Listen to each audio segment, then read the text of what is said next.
Welcome to the Beatles Talk Show. Today is February 21st. I'm here with my son Nicholas, who's joining in today to help us out with Beatle news that happened on this date through the years.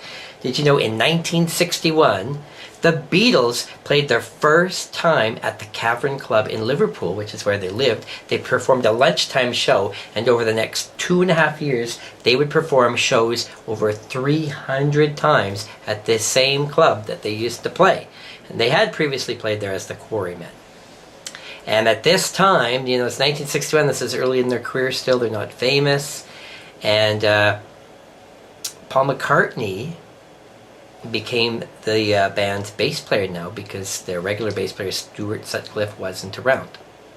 On this day in 1964, the Beatles had now invaded America. They were the biggest band in the world. And they left the US and returned home. And what else happened in 1964? Also in 1964, 24,000 rolls of Beatle wallpaper were sent to the U.S. That's a lot of wallpaper. Does that mean that they were hoping that 24,000 people might want to put wallpaper of the Beatles pictures on their bedroom walls?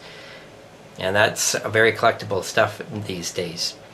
On this date in 1966, the Beatles released their latest single in the U.S., Nowhere Man, and the back B-side was What Goes On, which Ringo sang, and that song would reach number 3 on the charts in the U.S.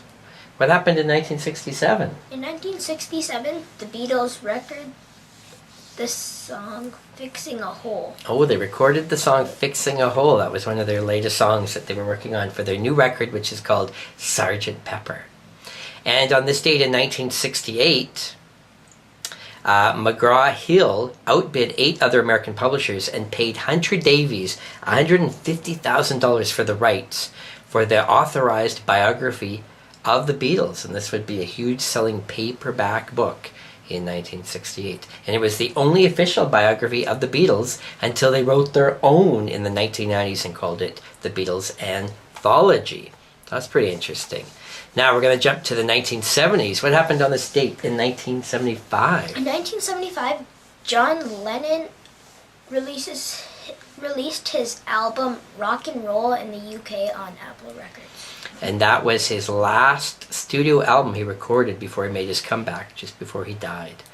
On this date in 1982, Murray the K. Kaufman died of cancer. He was 60 years old. He's thought to be the first person possibly to play a Beatles record on the radio in the US, and many people used to call Murray the K. the fifth Beatle. On this day in 1990, Paul McCartney received the Lifetime Achievement Grammy Award, and also nominated that year was the Traveling Wilburys Volume 1 album, and that featured George Harrison. And finally, on this day in 1999, George Harrison appeared in a 10-second commercial at the end of the ABC TV airing of the film Mr. Holland's Opus.